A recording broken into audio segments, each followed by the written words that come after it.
Play podcast. I am Austin. That is Ryan. What's up? Holy shit, week 13 is in the books. Week 14 is upon us. Two teams have clinched their playoff spots, both in the AFC, NFC. One of which has already clinched, effectively, a home playoff game. Clinched their division. Yep. I'd say the NFC's wide open. If it wasn't for everybody that's good in the NFC being in the NFC North, it wouldn't be. It is. Yeah. Which, even watching the games, I go, oh, yeah, no, there's a clear-cut best team in the NFC right now. Clear-cut. Yeah. But real quick, the Too Fat to Play podcast is brought to you by Sticks Golf Lounge, Humboldt, Kansas. Stop in, have a drink, play a couple rounds.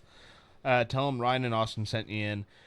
Let's get into it. Turkey Day, Thursday, first game on the docket. Chicago Bears at Detroit Lions. You know, it's an old tradition to watch the Lions get beat down on Thanksgiving. And I like this new tradition that we have, that we get to watch Dan Campbell eat one of the opposing player's legs instead of a turkey leg on Thanksgiving.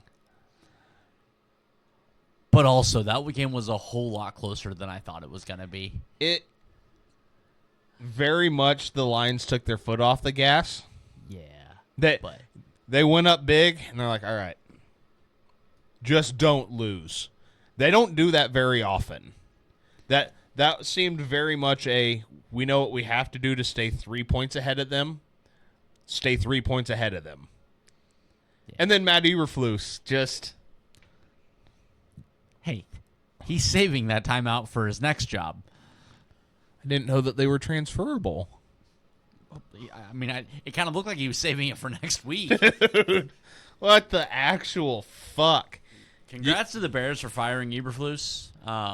Well, hey, if you need a blueprint on how to fuck up a young quarterback, how about 2 head coaches, 3 offensive coordinators in his first 2 years as a player? You know, if only there was some indication that the Bears could have had that maybe this is not going to work out well. I mean, if only somebody had drafted a rookie and then fired their head coach in the same year, or even done the exact same thing like 3 years earlier. Yeah. If only there was a clear indication for the Bears. If the Bears could have just looked at, like, the football team out of Chicago, when they drafted a quarterback in the first round, traded up to get him, and then fired his head coach halfway through the season, as well as his offensive coordinator, and then from there just no development happened, and you don't know where that rookie season, kind of like the flair and the promise that you had, came from. You know, the Bears should really look at what happened in Chicago. Like, was it about 3 years ago? Yeah. Well, I think. I mean, if you really wanted to look at it, you could probably go back to 2021. I think there's also a really good example from 2017.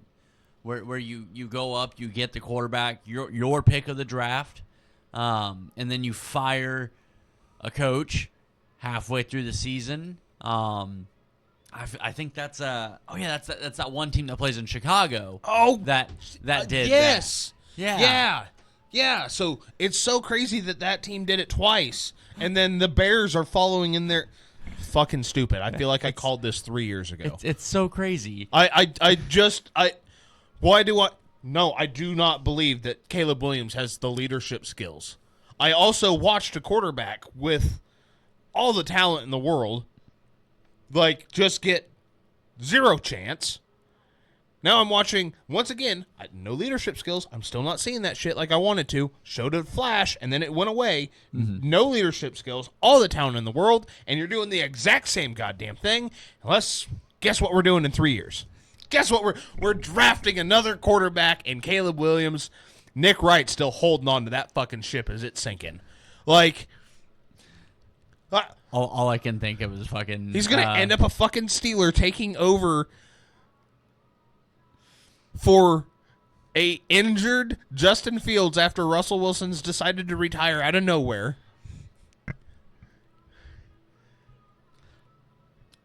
all I'm just stuck with Phineas and Ferb stuck in my head was if I had a nickel for every time this happened, I'd have 3 nickels, but it's weird that it happened 3 times. Yes. That's exactly right. But the Lions are the clear-cut best team in the NFC. Turned out to be a great game. I'm glad that they allowed the Bears to come back into it, but if they wanted to hang 40 on them, they would have. Oh my God! It just The Bears, first quarter alone showed you what team they are. Yeah. The last 3, they were like, ugh. We don't need to do this to win. If we need to start turning it back on, we will.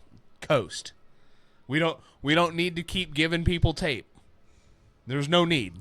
Not against the Bears. And the Bears came storming back like they had something to prove. And unless you're a Bears fan or a Caleb Williams, like, truther, I guess, everybody's seen what was going to fucking happen. You lose in horrendous fashion for the 4th week in a row. I almost feel so bad for them. I don't. I said almost. It's fucking hilarious just to watch the fucking disaster unfold was well worth Thanksgiving Day. So dumb. God, just horrendous team management. And now their interim head coach sounds exactly like freaking Tomlin. It's funny. I kind of hope he sticks around because he same inflection and it just says dumb shit that sounds super smart. It's fucking fantastic. Giants at Cowboys. Another game that got out of hand early and turned out to be a really good one. What a fucking mess that one was, too. If it wasn't for Drew Lock's tipped pick 6 on the running back screen, this game would have been so much more fun because it felt like it got out of hand there. And then they just kind of stormed back. And I remember you and I were sitting there like, oh, all right, hold on. Easy on the pie. Hold on. We were watching something. Like... It wasn't good, but it was something. It was enough to go, oh, whoa, hold on. The Cowboys might fuck this up.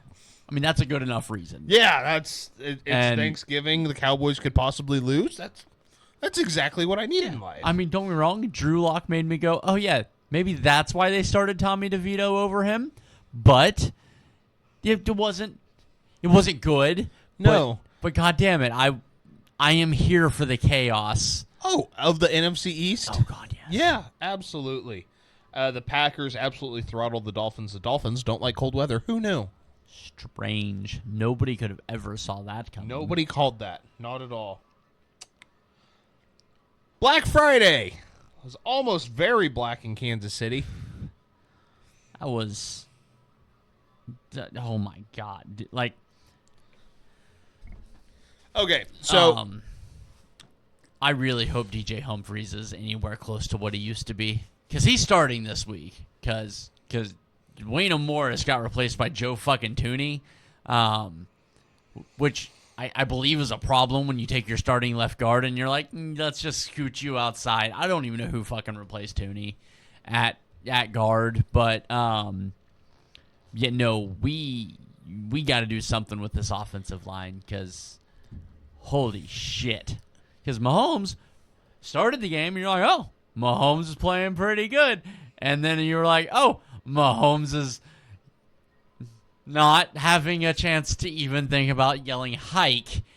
These motherfuckers are in the backfield. And our defense is... Oof. So, obviously, I don't want to make it sound like I'm sounding the alarm on Kansas City. But this idea that we have to respect them for what they've done in years past, that's fine. Keep that same energy. We have to respect the Niners for what they've done in years past, right?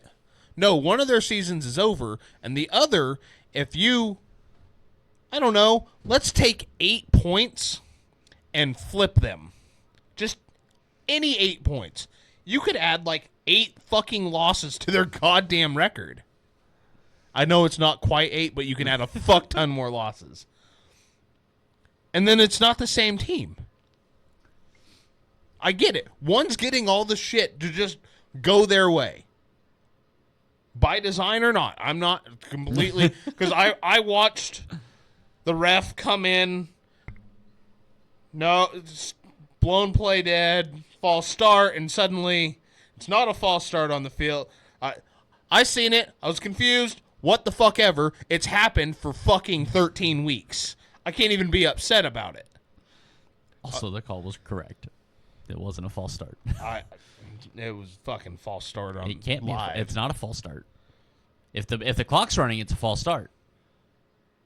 With them spiking the ball and stopping the clock, that is illegal formation or whatever the fuck it was called. Like, per the rule book, it's correct. Regardless,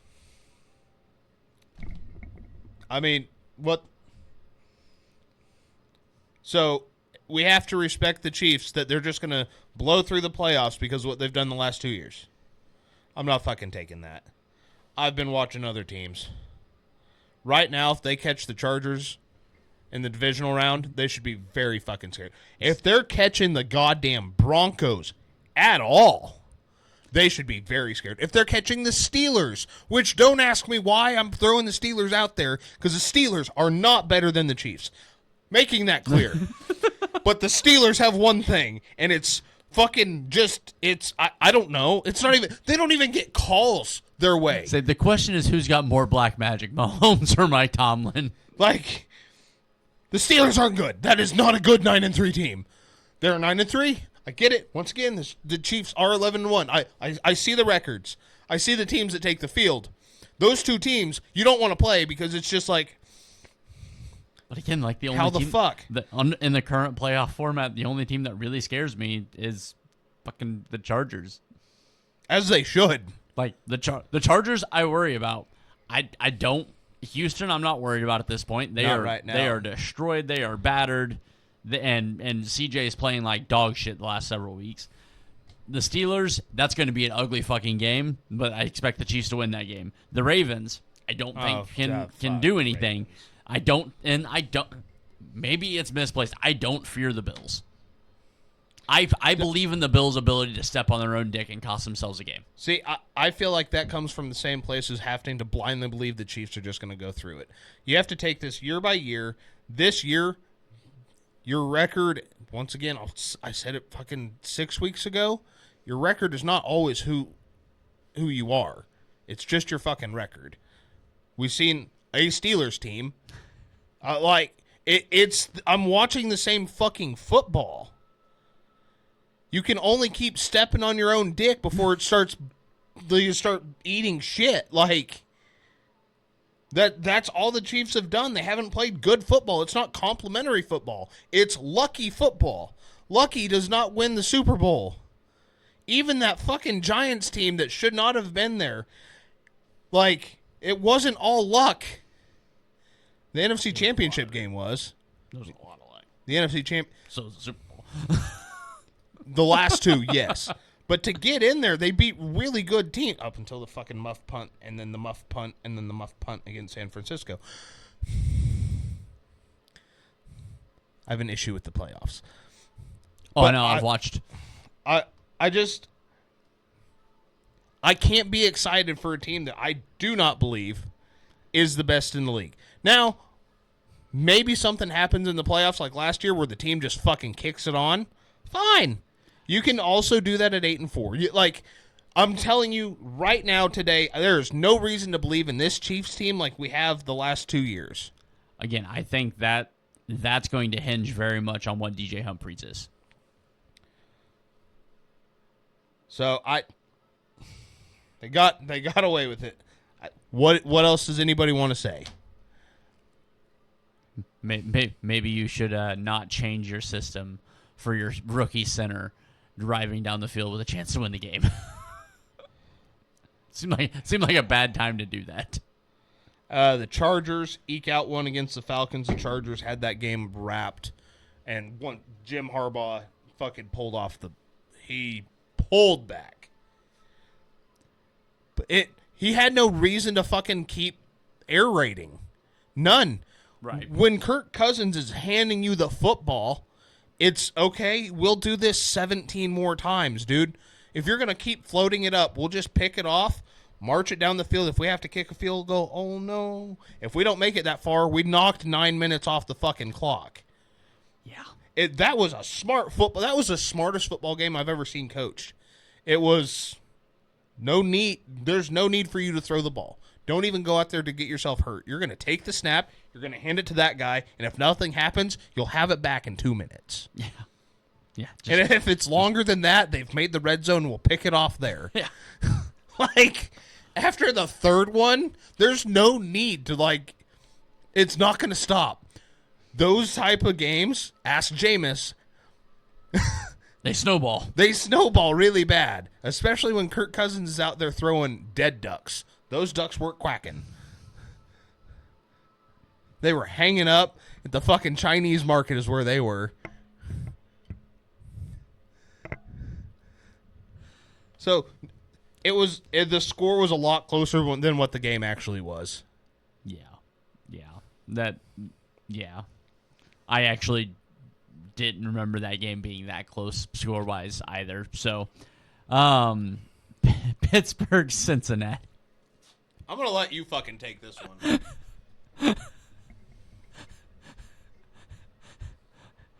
Did not have Russ over 400 on the bingo card.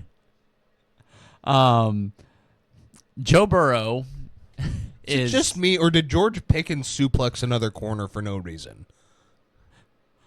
I don't think he cares about stats anymore. I think he just wants to fight one corner somewhere in the third quarter.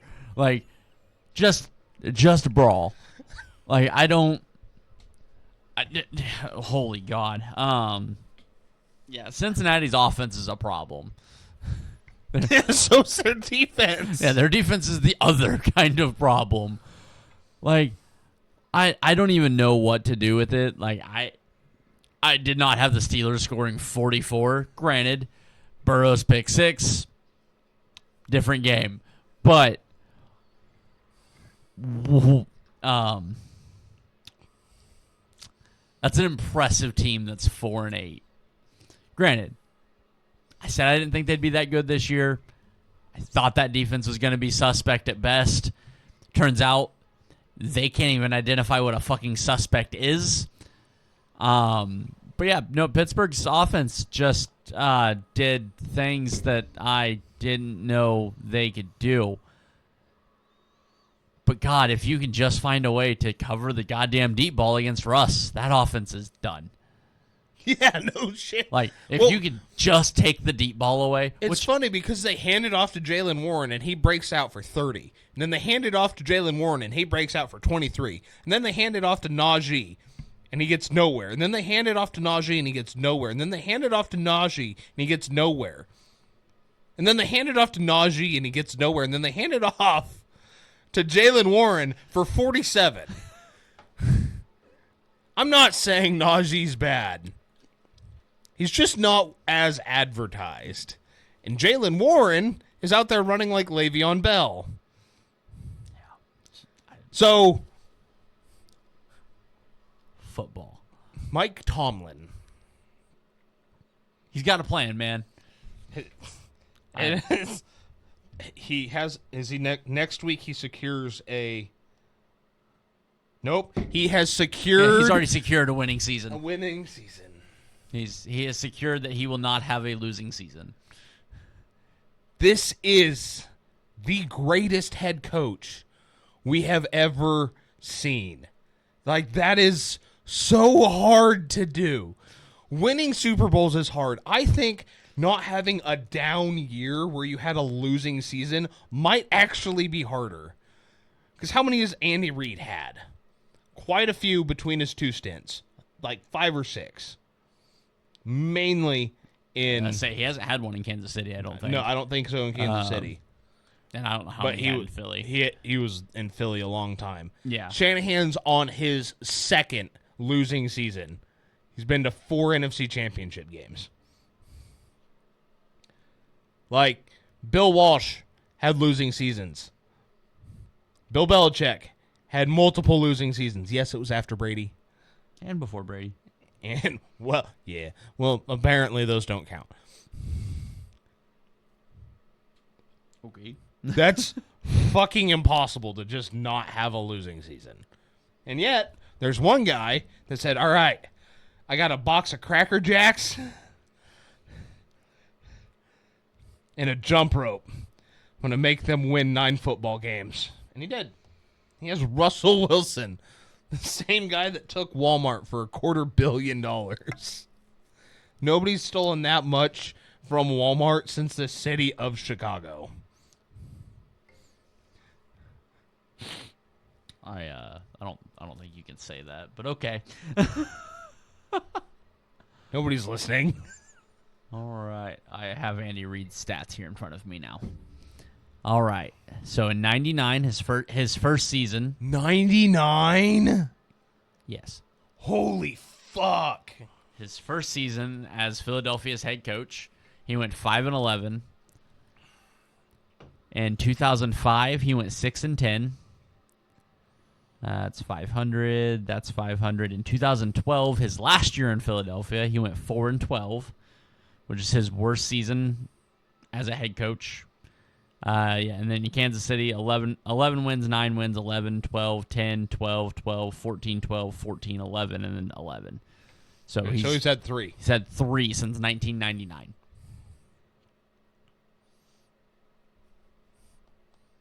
Mike Tomlin's been coaching since what, 08? Sounds. Mike Tomlin. He's been there for 18 seasons. He's been there since 07. Oh, fucking 7. Jesus. If he goes 8 more years. I don't need him to go 8 more. Like, I don't need it.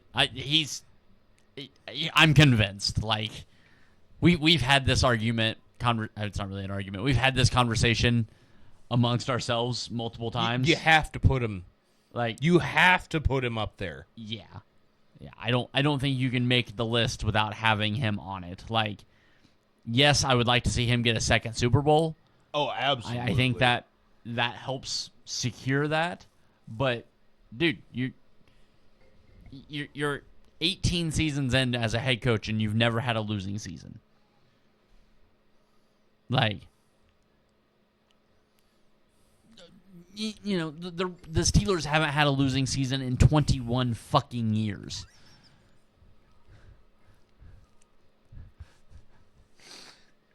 In case you didn't catch that, dumb. the Pittsburgh Steelers haven't had a losing season in 21 years. They drafted Kenny Pickett, kicked him to the curb. A winning team, an above 500 team did that. Traded up, drafted a quarterback in the first round. 3 years later, that guy's on his 3rd team.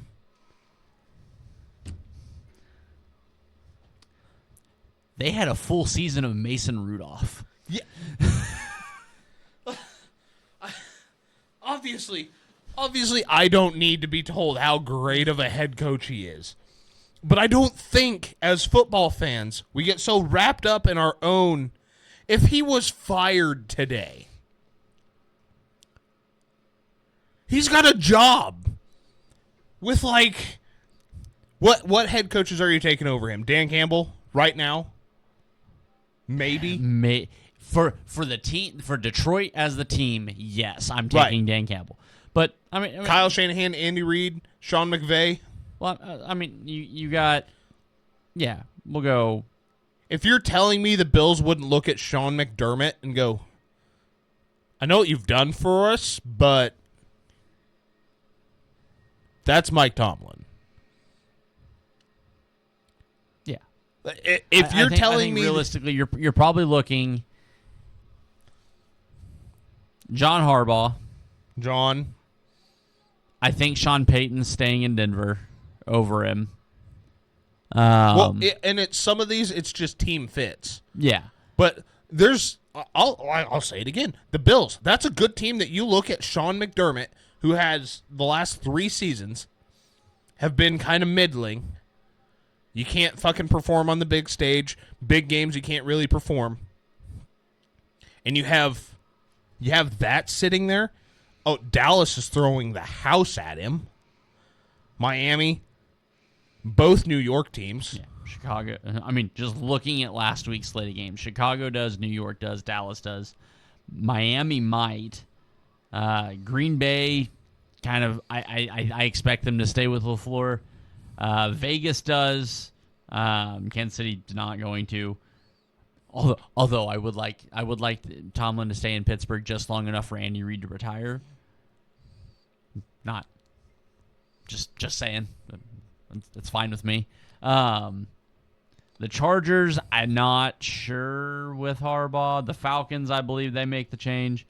I think the Bengals make that change. The Cardinals make the change. Minnesota's probably a toss-up. Probably not, but maybe.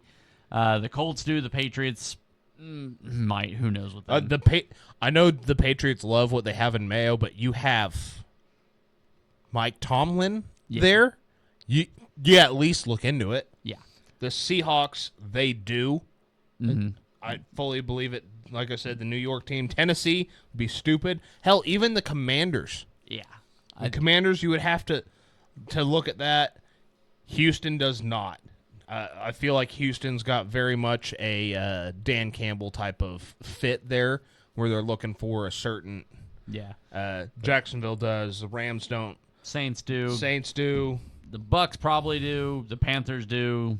I think the Eagles do. The only reason that they haven't fired Sirianni is because of Saquon. Yeah. And if Saquon gets popped really good right before playoffs and he gets a little stung, guess what that team's doing? Not a fucking thing. Yeah. Ravens probably not. Niners, no. The Bills, I think, yes. The Browns, obviously. Denver, I think they have the perfect fit with Sean Payton. Yeah. Yeah. No, I fucking love Mike Tomlin. Yeah, I mean, I did pick against him this week, but it happened. His record's supposed to be flipped right now. Yeah. Yeah. Only loss I fucking had this week, by the way. Cardinals at Vikings. Another. Goddamn, there were so many goddamn close games. I didn't watch much of that.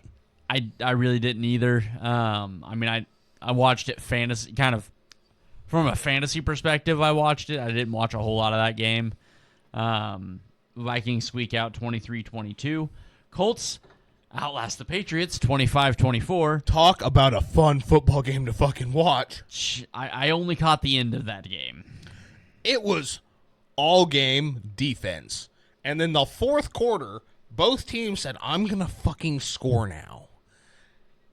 And then Anthony Richardson looked like a starter. And once again, this is against the Patriots. Drake May had himself a down-ish game. He threw a couple of picks, but Anthony Richardson, time was running out on the Colts, and he said, fuck it, I'm going to go down the field and score. And they looked at him, and he said, I'm going for 2, and that motherfucker punched it in for 2. I can't argue with a damn good football game. That one was fun to watch. I mean, don't get me wrong. I still have significant questions about him as an NFL quarterback. If you give me him at the goal line, I'm taking almost every quarterback out of the game. Oh, yeah, that guy's... The second half of that game, he looked like Josh Allen this year. I mean, he looked significantly better in that second half. Seattle beats the Jets 26-21. They had to come back. They were down 7-21 at one point. Yeah. But the Jets fucked it up. Yeah, so. I mean, leave it to the Jets. When you have an ayahuasca enthusiast as a quarterback. The Commanders absolutely throttle the Titans. The fact it's only 42 points when they had 28 in the first quarter. Yeah, I think they pulled back. Yeah. They pulled back. And Austin Eckler said, no, fuck this. I'm scoring again, and just kept running. And then got crushed. Yeah. And is now on IR. Yeah, no shit. Houston ekes one out against Jacksonville. And kills the quarterback.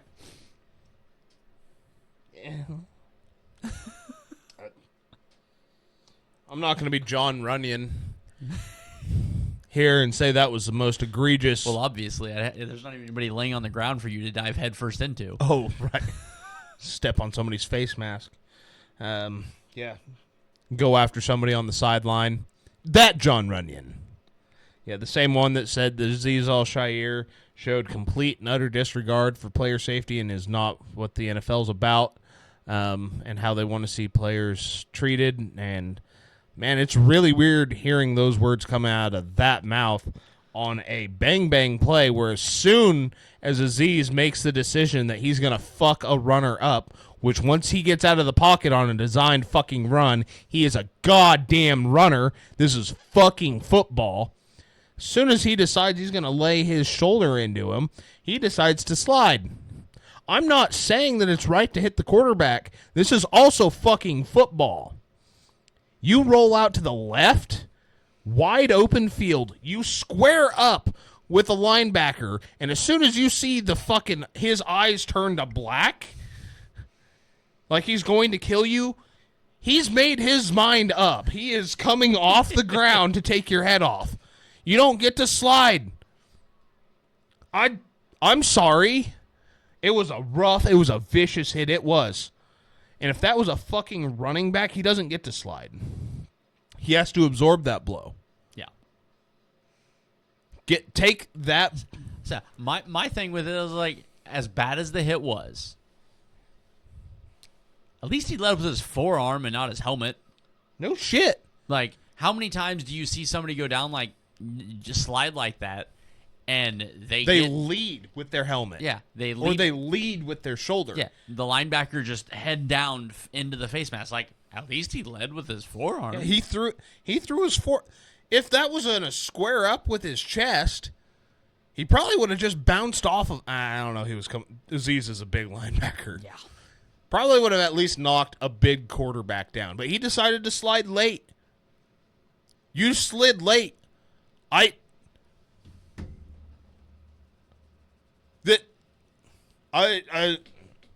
don't know.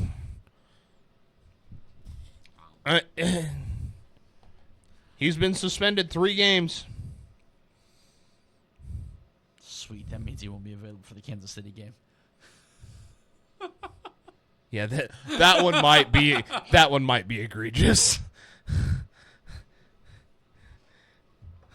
But I watched it. At no point, it was a big hit. Man, could you imagine if your quarterback would have fucking stayed upright and absorbed that? Would have had the wind knocked out of him. Might have fumbled the football. He would have been in on the next drive. This teaching quarterbacks to slide is what's getting them hurt. The letting them slide late. Like, if you're that gonna too. Give yourself up, give yourself up. You have to give yourself up early. I think Tom Brady said it the best. There needs to be a penalty against the offensive player for sliding late like that. Because what's Azeez Al-Shaair supposed to do? You started your tackle. Whether he was going to wrap and form... When you square up, obviously, as a linebacker watching linebackers play, you don't wrap up on anybody but a running back because you're trying to teach them a lesson. Running backs and linebackers have this communication. I'm going to fuck you up. I'm going to fuck you up. So they're just kind of going at it. Yeah. Anybody else, you watch a linebacker seeing a wide receiver come across the middle of the field. Fuck your world up. You see him get down there in the fucking slot on a bubble screen. I'm going to fuck your world up. You see, if you've ever watched a linebacker blitz free up the middle, no amount of sliding is saving that quarterback's life. Yeah, Peyton Manning, you usually just sit down on that play. Yes. Like, you've turned yourself into a runner. Especially on designed run plays, we got to do something different. Rams beat the Saints. Yeah. I didn't watch a single second of that game. Couldn't have cared less. I wanted the Rams to lose, but my team lost, so it didn't matter. The Bucks beat the Panthers in a very close game. The one-handed catches that game Were nuts. Mike Evans on the side of the end zone, just left Doing hand. Mike Evans things. Yes, and then Adam Thielen in overtime after, I guess it was before his touchdown was not called a touchdown. Yeah. But the fucking way high, 4 yards out of the way, bro. They were fucking showing out. And to talk about Thielen's catch a little bit, I'm getting to the point where I don't know what a catch in the end zone is again. Because Thielen, just now getting there? Well, Thielen catches the ball, comes down, knee and elbow inbounds, hits the ground. It's not a catch. I don't remember who the fuck it was. I don't remember who was playing. I have to go back and find it again. Catches the ball on the side, comes down, and whenever he gets 2 feet down, and the ball gets punched out. And they called it a touchdown. I'm like, how is that a touchdown versus, like, I don't understand, because I heard one of the guys say, well, because they changed the rules where, you know, it's called in the end zone like it is in the field of play, and I'm like, but we've got multiple calls this year where the guy didn't survive the ground after getting both feet down in the end zone. I don't fucking know what's going on. Philadelphia beats Baltimore 24-19. Saquon deserves all of the MVPs. In fact, Saquon this season might deserve Lamar's MVP from last year. Holy shit. That is a one-piece wrecking crew that is carrying 52 guys and a crappy-ass head coach. Yeah, it really is. Like, the fact that the Eagles are 10-2 is because of 26. Solely because of 20. Like, and if you take 26 off of that team, that is a 500 team. As soon as you start, I don't know why it hasn't happened yet, bringing a safety, a hard-hitting safety, because every team's got one guy on the practice squad that they're like, man, he can't do much, but he can fucking hit, so we're going to keep him around for something. This is the team that you use him against. You say, you're going to stand back 15 yards, and you're going to spy 26. Wherever he goes, as soon as a football touches his hands, you're going to hit him as hard as you can. And the first 4 times, we're going to have to take you to the locker room and make sure you don't have CTE already. But after that, you're going to go numb, and you're just going to hit him. And he'll stop hitting you. Or at least try to hit him. He might jump over you backwards, but it's fine. Like, that's what it's going to take. It's going to take your hardest hitting safety to just spy him and smoke him. You can't load him in the box because you need a little bit of speed. Yeah. But that's what it's going to take. Game planning against it. They're not going to throw. They're just going to, at that point, if you can get him down to a 2-yard or 3-yard carry, they're going to try and push from there. They're not going to throw the ball. They're not going to use all their great weapons. You want to know why? Because their quarterback needs to be replaced too. But, we're not ready for that conversation. Sure. Didn't realize we weren't. San Francisco losing to Buffalo 35-10. It wasn't even the biggest loss they suffered. Dude, like San Francisco, like, you talk about teams that have seasons where what could go wrong does go wrong. Like, and I'm not even talking on the field at this point. I mean, your rookie wide receiver gets shot in the chest right before the season starts. Your starting corner loses his daughter. Your starting left tackle just had a son that was stillborn. Dude, like that. It was twins. They lost. I only saw one. They lost the first baby earlier in the pregnancy, and the Second one was stillborn. Like it is like it's not football talk. It's not in like that is there are things you just don't overcome in a season. And that's very clearly that's what this season is with the 49ers. Yeah, there's also a lot of actual injuries. But dude, like I just hang it up, boys. Yeah, like just find whatever third stringers, whatever fucking CFL guys are looking just to get a shot. If you're important to the team, hang them up this year. Put your shit on the shelf, go home, and come back next year. Because like there's so much fight left in this. Your starting middle linebacker who is on a fractured ankle. I'm pretty sure it actually broke because he did leave in the middle of the first quarter to the locker room and came back. Mm-hmm. You don't get an injection right before the game starts to leave 7 minutes later to get another injection because it's hurting because it stayed the same. Yeah. They never said what it was for. We know what it was for. The fracture's now a break. I also watched on the fucking Josh Allen alley-oop play. He over-pursued. Instead of just getting to the outside and containing, he over-pursued and stayed to the inside. Malik Mustafa, who's played really well, had a rookie moment there by not eliminating the quarterback from that play. In his defense, most wide receivers don't lateral to the quarterback there. I agree. It's Josh Allen. Like, there's a couple quarterbacks in the league. I'm not going to do what Chris Collinsworth does. But Josh Allen's one of the few that, like, if he's sitting there within 3 yards, just go, ooh, I don't like that. Now here's a guy. Yeah. Well, and the Bills did exactly what they needed to. They were playing backyard football. Yeah. And for a minute, I thought the Niners might actually keep it close on the ground. Christian McCaffrey's PCL balls up like a goddamn fucking wad of paper. Jordan Mason is on IR. I'm not entirely sure what happened to him. The one touchdown scored was by their third running back, Isaac Guerendo, who, thank God, but I can't even blame Brock Purdy for this.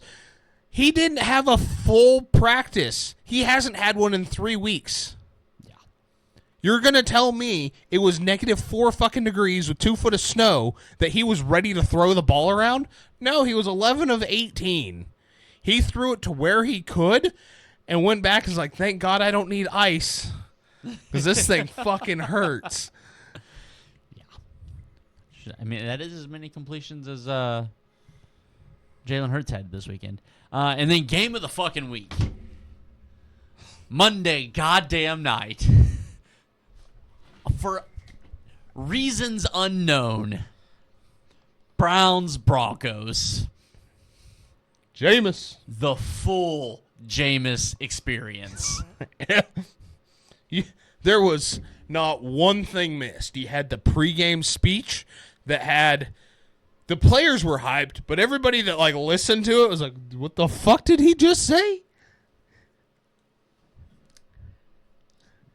To 400 yards, 6 touchdowns. 400, almost 500 yards, 497 yards. 6 touchdowns, 4 of them his own. I was like, no, that means 6 2 pick sixes. He had, was it 4 interceptions? 4 was it 3? It was 3 in the fourth quarter. I know that.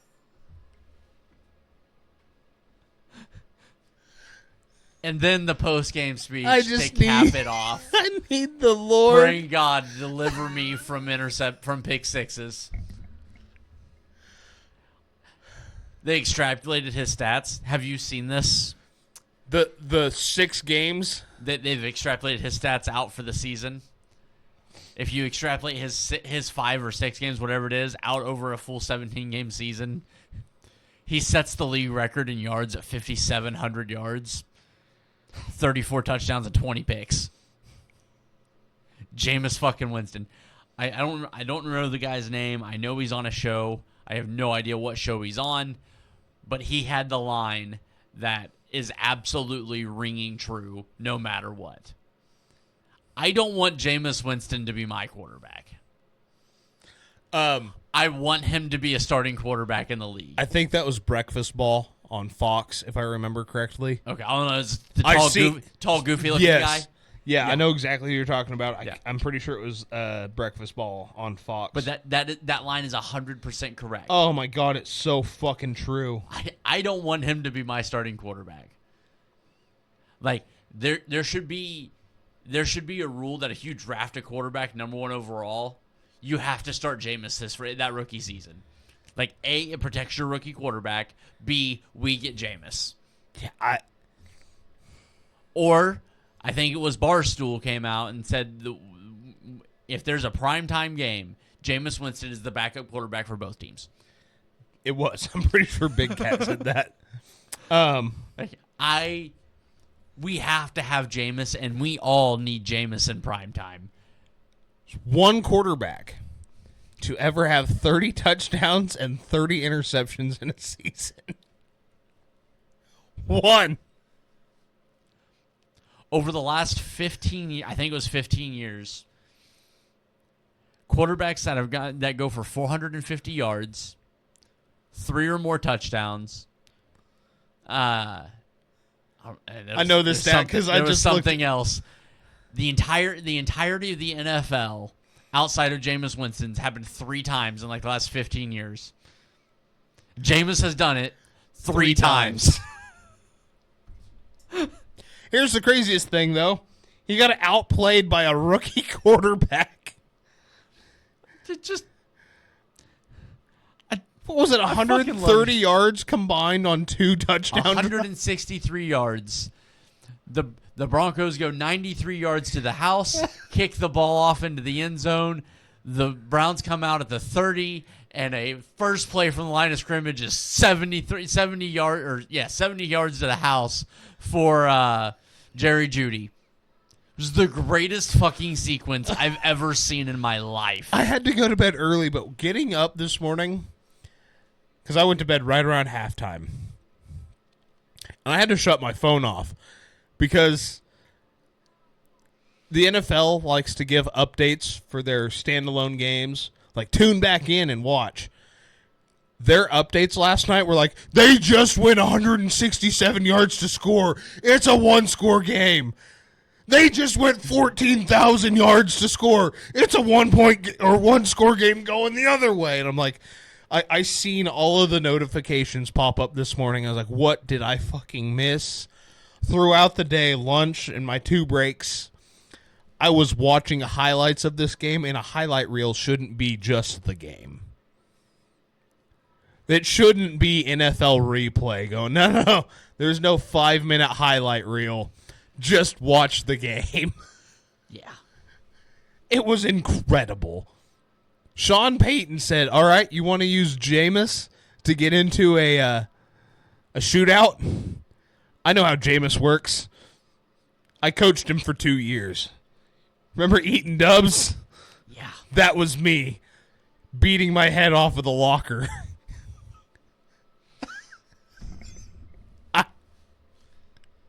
It was so good. It's what you live for if you're a football fan. Dude, like I said, I need Jameis to be a starting quarterback. You know what part of his career I'm most excited for? When he's the color commentary for Thursday Night Football.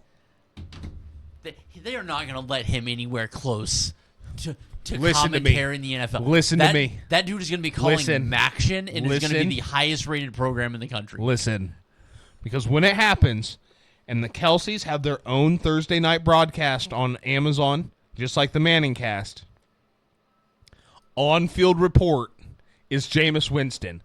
Imagine this psychopath running sideline to sideline. It'll be UFL type interviews mid-game. We're going to watch Ashton Jeanty, his rookie season after running for 1,400 yards and 12 touchdowns, on the sideline in the middle of the third quarter, panting, getting high fives, and Jameis's head is just going to pop up. And you're going to hear Jason Kelce, all right, Jameis, who do you have on the sideline? And Jameis is going to be like, I have him, the one running back here, eating dubs. Hot and crispy. Whatever the fuck Jameis would do, stand on top of him, I don't know. There's going to be a cameraman at the top of the fucking stadium going, where's Jameis? Where's he at? And you just see this bastard just fucking running sideline to sideline. You see it? You see it? Now it's going to happen. I'm speaking this one into fucking existence. Oh, shit. I don't even... The Kelsey cast featuring Jameis Winston. I'm glad he doesn't have a brother. That we know of. I mean, I'm sure he does, but... Oh, Jesus, that's phenomenal. Did you know him and Bo Nix were in the same town? I did not. Yeah. Yeah, I heard that after the game yesterday. Fucking wild. Yeah, I fucking loved that game. Like, I was bowling last night. I looked up and I was like, huh, cool. Look up. Holy shit. Holy shit. Holy. Finished bowling and I was like, just sitting there watching the game. I was like, I'm going to go home now. Stayed there for like another 15 minutes watching the game. And yeah, I was fucking phenomenal. It felt like it took forever and moved slower than shit. But. Well, when each play takes 4 seconds off the clock and they're all scoring drives. That's fair. Phenomenal, though. You're 4 minutes into the first quarter and it's 38-32. It's really hard for a game to go by because that first quarter has taken 4 hours. Oh, fucking A. All right, so that is week 13. Do you want to just do week 14 on this one? Do you want to do a second episode? Let's go ahead and get back to our usual and go to a second episode. All right, so then we are going to get out of here for this one. We will be back for our picks.